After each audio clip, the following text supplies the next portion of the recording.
2019च्या नानाच्या कासेगावच्या सभेतही मी त्यांना बोललो होतो पहिल्यांदा.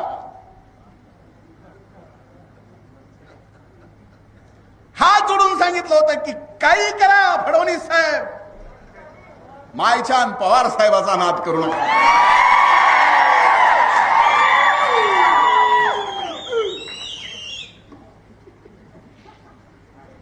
शिट्टीपेक्षा एक वेगळीच अरोळी इथं ऐकायला मिळाली. नेमकी काय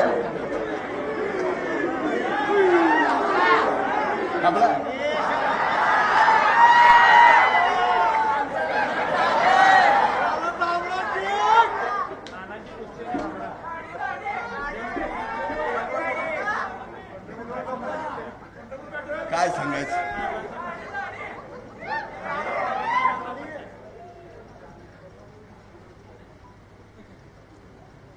पण आणखी नाही, त्यांना नाद केल्याशिवाय राहत नाही.